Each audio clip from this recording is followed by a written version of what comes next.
King Abdullah को, Jordan के king Abdullah को मेहमान बना करके इसी दिल्ली में कॉन्फ्रेंस में कहा था, इसी देश की संसद में कभी स्वर्गीय सुषमा स्वराज जी ने कहा था कि जब देश की करेंसी गिरती है तब देश की प्रतिष्ठा गिरती है। पता चले कि पंडित नेहरू की शख्सियत का नाम है। दुनिया का पहला ऐसा राजनेता जिसने अपनी जिंदगी की आजादी के लिए, देश की आजादी के लिए 3259 दिन अंग्रेजों की जेल में बिताए। बहुत कम बोलने वाले डॉक्टर मनमोहन सिंह ने बहुत ज्यादा बोलने वाले प्रधानमंत्री जी को जब देश की बागडोर सौंपी थी तो सभापति महोदय, काश ये बजट बीपीएससी के पेपर लीक की शिकायत करने वाले नौजवानों पर बरसती हुई पुलिस की लाठियों पे, जख्मों पर मरहम लगा पाता। मैं तो वित्त मंत्री जी से पूछना चाहता हूं आपके माध्यम से कि शायद आपको पता ही नहीं है कि गृहस्थी चलाने वाली एक गृहिणी की मुश्किलें क्या क्या होती हैं। पिक्चर चालू करो बे। सभापति महोदय, मैं प्रधानमंत्री जी से कहना चाहता हूं कि आप ही ने 1 मार्च 2018 को किंग अब्दुल्ला को, जॉर्डन के किंग अब्दुल्ला को मेहमान बना करके इसी दिल्ली में कॉन्फ्रेंस में कहा था कि मैं मुसलमानों के एक हाथ में कंप्यूटर और दूसरे हाथ में कुरान देना चाहता हूं। कंप्यूटर देने की बात तो छोड़िए, पढ़ाई के लिए जो स्कॉलरशिप मिल रही थी उसको भी छीन लिया आपने। किसको संतुष्ट करने के लिए? हम समझते हैं इस साजिश को।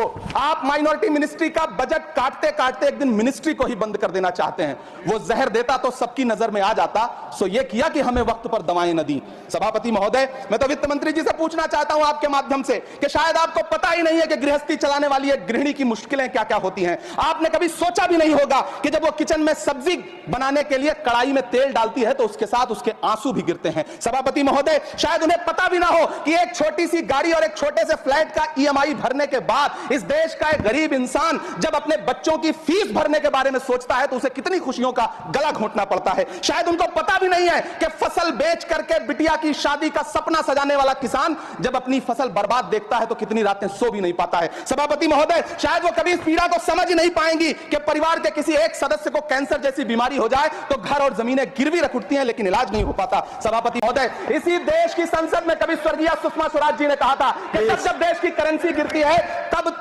देश की प्रतिष्ठा गिरती है। Not bad, not bad. एक तरफ कोलंबिया जैसा छोटा सा देश और उसके प्रधानमंत्री गुस्तावो पेत्रो खड़े हैं जो कोलंबिया के नागरिकों को हथकड़ी लगाकर लाने वाले जहाज को अमेरिका बैरंग वापस लौटा दे रहे हैं, और दूसरी तरफ हमारे प्रधानमंत्री जी खड़े हैं जो बेड़ी और हथकड़ी लगा करके लाए गए बेटों के अपमान पर एक शब्द नहीं बोल रहे। सभापति महोदय, मैं इतिहास के पन्ने पलट रहा हूं, मुझे 2 किरदार याद आ रहे हैं। एक तरफ निक्सन के 7वें बेड़े की धमकियों के सामने लोहे की तरह अडिग इंदिरा गांधी खड़ी हैं, तो दूसरी तरफ खुद ही नमस्ते ट्रंप का नारा लगाते हुए प्रधानमंत्री जी खड़े हैं। मेरे कानों में सुषमा स्वराज जी की आवाज गूंज रही है।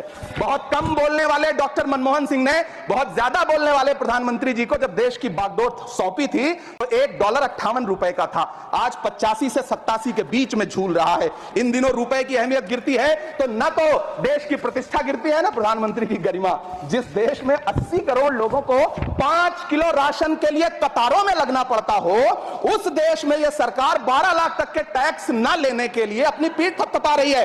हुकूमत इस कदर आवाम पर एहसान करती है, ये आंखें छीनती है और चश्मे दान करती है। सभापति महोदय, महाराष्ट्र का भिवंडी हो, मालेगांव हो, इचलकरंजी हो, यूपी का बनारस हो, मुआयमा हो, मुबारकपुर हो, रांची का छोटा नागपुर हो, बिहार का भागलपुर हो, हर जगह बुनकरों की उम्मीदें तोड़ रही हैं लेकिन इस सरकार के पास उनके लिए कुछ भी नहीं है। मुरादाबाद का पीतल उद्योग, कानपुर का चमड़ा उद्योग, सहारनपुर का लकड़ी उद्योग, फिरोजाबाद का चूड़ी उद्योग, अलीगढ़ का ताला उद्योग, सब सरकारी प्लानिंग से तबाह हो रहे हैं। इन तमाम के बीच सरकारी सपोर्ट से बस एक उद्योग फल फूल रहा है, नोएडा का नफरत उद्योग।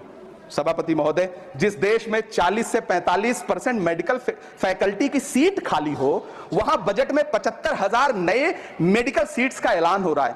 सरकार बहादुर, कम से कम इस देश के पढ़े लिखे युवाओं को तो मूर्ख समझना बंद करिए। वो अब तिजारती पहलू निकाल लेता है। पहले 7500 मेडिकल सीट्स बाद में बनाइएगा, पहले जो एम्स में 2161 पद खाली पड़े हैं उनको तो भर दीजिए।